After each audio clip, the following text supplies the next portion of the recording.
Olá, tudo bem? Eu tô aqui hoje para falar um pouquinho para vocês sobre esterogestação. A esterogestação ela é considerada a gestação do bebê fora do útero ou o quarto trimestre da gestação e ela acontece nos 3 primeiros meses após o parto. O que acontece? O bebê, quando ele nasce, para ele é uma mudança muito brusca o ambiente onde ele vive. Então ele está acostumado com um ambiente em que tudo é limitado para ele tem várias limitações, ele se movimenta, ele sente a parede do útero, né, onde ele estica as perninhas, ele tem limitação, ele estica os bracinhos, ele tem limitação. Ele não sente fome, ele não sente frio, ele não sente dor, tá tudo controlado para ele, num ambiente em que tá tudo exatamente do jeito que ele precisa. Aí o bebê nasce, tiram ele do ambiente intrauterino, é como se soltassem ele no universo. Ele fica perdido, ele não entende o que está acontecendo. E outra, o bebê, ele já nasce sentindo dor, né? Porque a primeira vez que ele respira, a primeira vez que o pulmão infla, não é algo que passa despercebido para o bebê. O bebê sente isso, sente essa dor do pulmão inflando pela primeira vez, por isso que o bebê chora. Então, esse primeiro trimestre do pós-parto, da mesma maneira que é difícil para os pais esse momento, essa fase, por tudo ser muito novo, pelos pais não saberem direito o que está acontecendo com o bebê, por que ele está chorando, é o cansaço também da falta, da privação de sono, de não conseguir se alimentar direito, de o bebê chorar e a gente não saber o que está acontecendo, isso acaba deixando a gente com o coração sempre aflito, mas para o bebê também é um momento muito difícil, porque ele está se adaptando, ele está passando por uma transformação, né? Então é muito importante a gente entender, principalmente com relação à questão do choro, que o bebê ele tá se adaptando a esse mundo externo. Muitas vezes ele chora porque ele não tá entendendo essa mudança que aconteceu. Por que ele saiu do ambiente em que era tudo certinho, tudo bonitinho para ele e agora ele simplesmente não sabe o que está acontecendo, ele está sentindo fome, está sentindo frio, está sentindo dor, o desenvolvimento não passa despercebido para o bebê. Então isso acaba gerando muita aflição nos pais que acabam achando que toda vez que o bebê chora, o bebê está com fome, e não é. O que acontece? O bebê quer sempre voltar para a mãe, ele quer sempre voltar para aquele ambiente em que ele estava antes. Então, às vezes o bebê acabou de mamar, mamou bem, mamou 20 minutos, aí colocou ele no berço, ele assustou. Para onde que ele quer voltar? Para o lugar onde ele se sente seguro. Onde ele se sente seguro? Com a mãe, né? Ele se sente seguro quando ele vem pro peito, muitas vezes ele nem quer mamar, quer fazer só sucção nutritiva, mas ele quer ficar ali perto da mãe, onde ele sente o cheiro dela, onde ele ouve o coração dela, ele ouve a voz dela, então tudo isso faz com que o bebê acalme, e a sucção também faz com que o bebê acalme. Então é muito importante a gente estudar um pouco sobre esterogestação para que os primeiros 3 meses do pós-parto sejam um pouco mais leves. É lógico que sim, vai ser difícil? Vai, não é uma fase fácil, principalmente quando é o primeiro filho, mas a gente precisa entender que da mesma maneira que a gente está se adaptando, o bebê também tá. E a gente tem que entender que esse processo é muito doloroso para ele também. Então ele vai chorar sim, ele vai querer ficar com a mãe, né? À noite, durante o dia ele percebe luz, ele percebe movimento, ele ouve som. Aí à noite tá tudo escuro.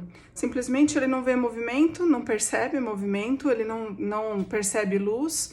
Tá tudo silencioso, sem barulho nenhum, é lógico que o bebê vai chorar. Ele vai chorar, ele vai querer voltar para onde? Para o colo da mãe, para o peito da mãe, né? Porque é onde ele se sente mais próximo daquele ambiente onde ele viveu por 9 meses. Imagina que ele ficou 9 meses nesse ambiente em que tudo era controladinho para ele. E de uma hora para outra, ele tá tendo que aprender a viver nesse mundo novo. Então, a gente tem que entender que esse momento de adaptação, de transformação para o bebê também é doloroso para ele. E a gente tem que entender que nem sempre que ele tá chorando, ele tá realmente com fome. Porque a gente cai nessa de, eu tô dando mamar, ele tá acordando de 15 em 15 minutos, meu leite tá fraco. Vou entrar com a fórmula porque ele tá com fome. A gente acaba super alimentando esse bebê, já ensinando ele de pequenininho a comer muito mais do que ele precisa, porque a gente não tá entendendo todo esse processo. Por isso que a gente sempre tem que estudar, não só sobre parto, a gente se prepara muito para o parto e a gente esquece de estudar sobre puerpério. E é muito importante falar sobre puerpério. A mãe precisa entender quais são as principais dificuldades que ela vai encontrar nesse período, para que ela possa passar melhor por essa fase, né?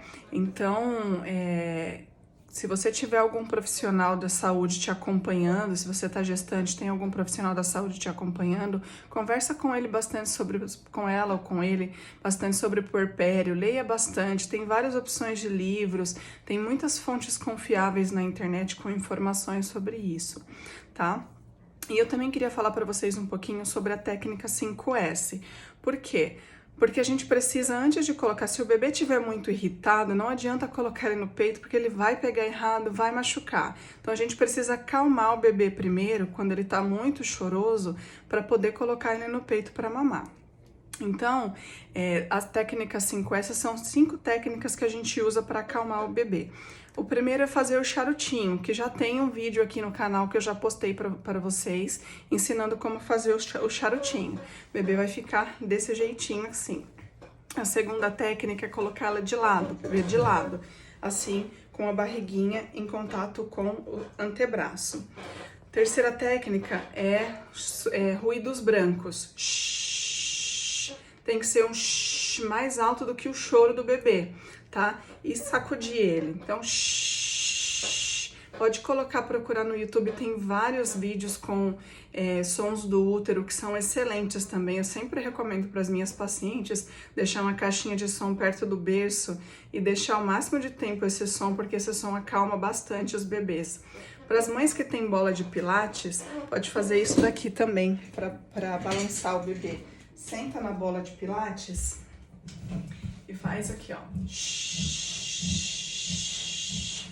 Isso daqui simula o movimento que o bebê fazia dentro do ambiente intrauterino quando ele ainda estava nesse ambiente. Então, quando a mãe estava caminhando, é esse movimento para cima e para baixo que o bebê percebe. Então, primeiro, charutinho. Segundo, colocar de lado. Terceiro, som branco. Quarto, chacoalhar, né? E se nenhum desses der certo, coloca o dedo na boca do bebê, lava bem a mão, lógico, né? Coloca o dedo na boca do bebê, deixa o bebê fazer um pouquinho de sucção. Um pouquinho de sucção que ele faça, muitas vezes já acalma ele. Aí com ele mais calminho, aí sim a mãe vem e coloca o bebê para mamar. Tá? Essas são técnicas que tem bastante resultado positivo para acalmar o bebê e que ajuda bastante a mãe nesse processo. Muitas vezes o bebê tá irritado, ele não tá querendo pegar o peito, a mãe acha que é o leite que acabou e a mãe fica nervosa e a mãe nervosa, o leite não sai, aí que o bebê não pega o peito mesmo. Então saber dessas técnicas ajuda a acalmar o bebê, acalmando o bebê, a mãe automaticamente se acalma e aí o processo consegue fluir naturalmente. Bom, espero que vocês tenham gostado do vídeo. Se tiverem gostado, dê um like, compartilhe com pessoas que vocês sabem que precisam dessas informações. E qualquer dúvida que vocês tiverem, podem me mandar mensagem, que assim que é possível eu respondo, tá bom? Um beijo.